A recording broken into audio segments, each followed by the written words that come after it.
এবং ফায়ার ব্রিগেডের সব মেকানিজম তাতে থাকবে। আর একটা কাজ করো, এটাই হকার ভাই বোনেরা আমাকে সাহায্য করবে। যেমন হাতিবাগান, রাস্তা নেই, রাস্তাটা দখল হয়ে গেছে, এতে আমাদের কাউন্সিলরদেরও অনেক দোষ আছে। তারা ভাবে দিয়ে দিলাম, টাকা কিনে নিলাম, মাসের চাঁদা পেলাম, না, হবে না। ডাল ভাত মাছ তরকারি খেয়ে কি সন্তুষ্ট হওয়া যাচ্ছে না? খেতে কি লাগে? এখন তো কেউ বাড়িতে বেড়াতে গেলে মিষ্টিও নিয়ে যায় না, পাছে ডায়াবেটিক হয়ে যায়। তো মানুষের কতটুকু লাগে বাঁচার জন্য? বাঁচার অধিকারের জন্য যতটুকু প্রয়োজন ঠিক ততটুকু কাজে লাগান, তার বেশি নয়। লোভ করা ভালো নয়, লোভ সম্বরণ করুন। এক্ষেত্রে লোকাল যারা আছে, নেতা, পুলিশ, তারা সবচেয়ে বেশি দায়ী।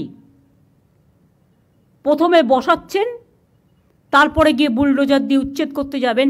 আমি এই পলিসিটাকে মানি না। আমি যে পলিসিটা মানি, প্রথম থেকেই রেস্ট্রিকশন করতে হবে। যে কাউন্সিলরের এলাকায় এটা চলবে সেই কাউন্সিলর অ্যারেস্ট হবে। যে নেতার এলাকায় চলবে, ডাবগ্রামে দেখেছেন আমি জেলা প্রেসিডেন্টকে অ্যারেস্ট করিয়ে দিয়েছি।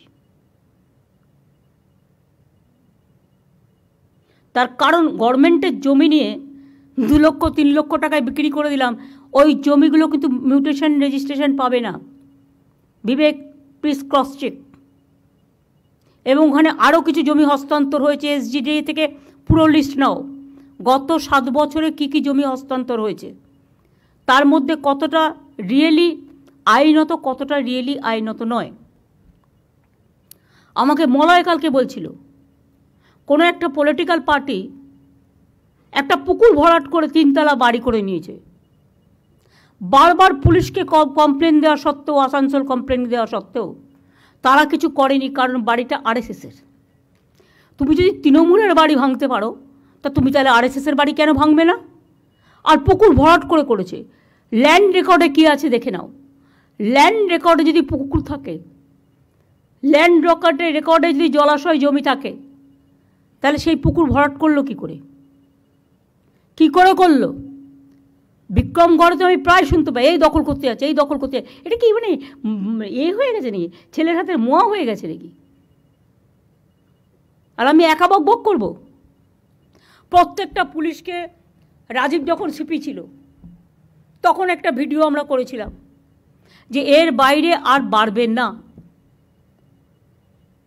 আমি বলছি যেখানে সত্যি ওরা বসতে পারে, ফাঁকা জায়গা আছে, ইরিগেশনের ক্যানেলের ওপরে নয়, তাতে কিন্তু জলটা ক্লিয়ার হচ্ছে না। তাদের দরকার হলে শিফট করতে হবে, বুঝিয়ে বাজিয়ে, মারপিট করে নয়, বুলডোজার দিয়ে নয়। তাদের কাছে গিয়ে বোঝাতে হবে, দেখুন দাদা, এটা করলে ফ্লাড হয়ে যাবে, বন্যা হয়ে যাবে, আপনি একটা অল্টারনেটিভ জায়গা তাকে দেখে দিন না। ওয়েবেলের সামনে আর এনকেডির সামনে আর রাজারহাটে এত বিউটিফিকেশন করে দিলাম, লক্ষ লক্ষ লোক আসছে।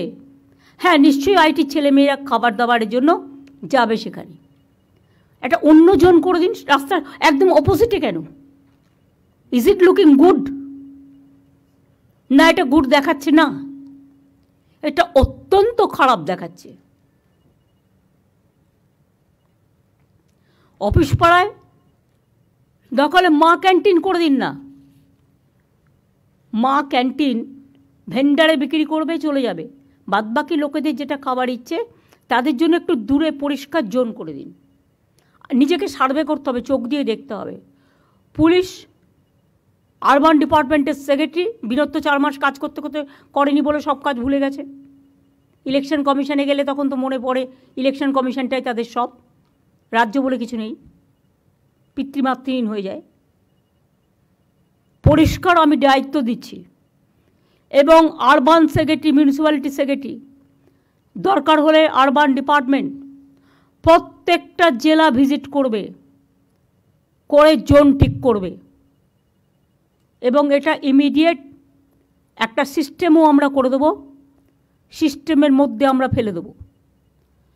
এখন যারা ইদানিং চিড়িয়াখানার পাশে বসছিল তারা ফুটপাথটাও দখল করে নিয়েছে, প্লাস রাস্তার মধ্যে বসছিল। এতে কি হয় প্রবলেমটা আমি বলছি। গাড়ি চলাচল করতে পারছে না, অ্যাক্সিডেন্ট হয়ে যাবে, যার জন্য ফুটওভার ব্রিজ করে দেওয়া হয়েছে। কিন্তু ওটা করতে গেলে লক্ষ লক্ষ লোক আসে চিড়িয়াখানায়, আমাকে তো সেফটি অ্যান্ড সিকিউরিটিটাও দেখতে হবে। সবাই যে জেনুইন লোক আপনি কি করে জানলেন?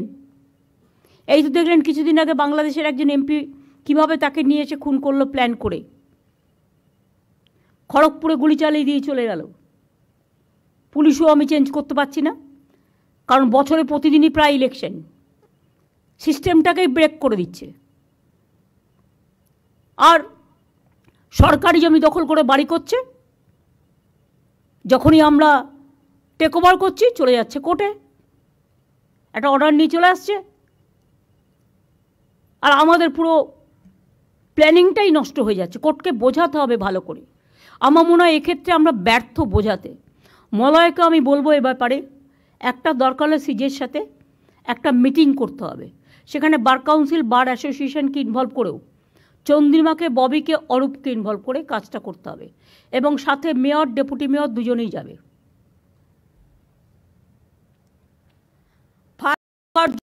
বিল্ডিং, হকার স্টল অ্যান্ড বাজার, তিনটে। নেক্সট আমার বলা আছে সেটা হচ্ছে ইল্লিগাল পার্কিং জোন। এরা পুলিশ নেতাদের টাকা খেয়ে অনেক জায়গায় ইল্লিগাল পার্কিং জোন তৈরি করেছে। আমি যেমন আলিপুরে সম্পন্ন একটা করে দিয়েছি, সেই রকম হাতিবাজার এরিয়া ওখানে একটা করে দিলে, মানে সাউথ, নর্থ, বেহালা একটা, কলকাতায় 141টা ওয়ার্ড, এবং হাওড়ার বাজারের অবস্থাও খারাপ, আমি নিজে দেখে এসেছি। ওই বাজারের প্ল্যান আমাকে ইমিডিয়েট দিতে হবে যতগুলো আছে, এবং হাওড়া তো ডিএম আছে নিশ্চয়ই,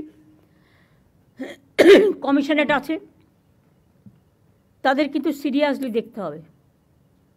আপনাদের ওখানে দরকার হলে 5টা করে ভালো ছেলে মেয়ে, আরে কত ছেলে মেয়ে আছে বেকার, তারা কিছু করতে চায়, তাদের দিয়ে কাজ করুন না, এক্সপেরিমেন্ট, তাদের ইন্টার্নশিপ দিন। আপনি 2 বছরের জন্য ইন্টার্নশিপ দিন, দেখুন কেমন কাজ করে, তারা এসে খবর দেবে কোনখানটায় জল জমছে, কোনখানটায় এই প্রবলেমটা হচ্ছে, কোনখানটায় এই প্রবলেমটা হচ্ছে, কোনখানটায় আবর্জনা পড়া আছে। আবর্জনা ফেলা রাস্তায় চলবে না, ইটস এ ক্রাইম, ফাইন করতে হবে। আর আবর্জনা যত আছে আমি বলছি সেন্ট্রাল লেভেল থেকে, not from local level. Tender করা যাবে না, টেন্ডারে টাকা খেয়ে নিচ্ছে, আসল কাজের কাজ কিছু হচ্ছে না। এমন সিস্টেম করতে হবে, সেন্ট্রালি করতে হবে, যে করবে একা সারা বাংলা জুড়ে করবে, তাহলে সিস্টেমটাও এক হবে। প্লাস এখন তো সিস্টেম আছে সলিড ম্যানেজমেন্ট সিস্টেম, তাতে গভর্নমেন্ট রেভিনিউ ইনকামও করতে পারে। প্লাস ময়লাটা একটা জায়গায় ফেলবে, সেখান থেকে সলিড ম্যানেজমেন্ট সিস্টেম তুলে নিয়ে যাবে। আমি দেখি তার উপরেই পড়ে আছে, সেটাকে যদি একটু রংচং করে রাখি লোকে বুঝবেই না এটা যে ওয়েস্ট পেপার বা ওয়েস্টের জিনিসগুলো রাখা হচ্ছে। চোখটাকে একটু লাগাতে হবে। আপনারা কী ভাবেন এই কলকাতায় এত সুন্দর এমনি এমনি হয়ে গেছে? রাজারহাট থেকে শুরু করে, নিউ টাউন থেকে শুরু করে, এটা আমি 10টা ডিপার্টমেন্টকে নিয়ে বসে কনভার্জেন্স করে করিয়েছিলাম তখনকার মেয়রকে নিয়ে। প্রবলেম মনে রাখবেন, এমন রাস্তা আছে কলকাতায়, এপারটা ইরিগেশনের, ওপারটা পিডাব্লিউডির, এপারটা HRBCর, ওপারটা কর্পোরেশনের, ওপারটা KMDর, ওপারটা মিউনিসিপ্যালিটির। এসবগুলো হবে না। এই পলিসির মধ্যে all will come together, one umbrella সিস্টেমে করতে হবে। এবং আমি আপনাদের 3 মাস টাইম দিচ্ছি। হকার জোনের জন্য বাড়ি আপনারা আশেপাশে নিশ্চয়ই পাবেন, না পেলে ছোট্ট একটু জমি নিয়ে করে দিন। আর দয়া করে আমার কাছে প্ল্যানটা পাঠান। কলকাতার আইডেন্টিটি নষ্ট হয়ে যাচ্ছে, সল্টলেকের আইডেন্টিটি নষ্ট হয়ে যাচ্ছে, রাজারহাট, নিউ টাউন, এমনকি NKDAতেও হাত পড়ে গেছে। হাওড়ায় দেখবার কেউ নেই, যে যা পারছে লুটে নিচ্ছে, যেন লুটের মাল। সরি ওয়ার্ডটা বাজে, যেন লুট করাটা আমার অধিকার, তাই ওই ওয়ার্ডটা উইথড্র করে আমি এই ওয়ার্ডটা বললাম।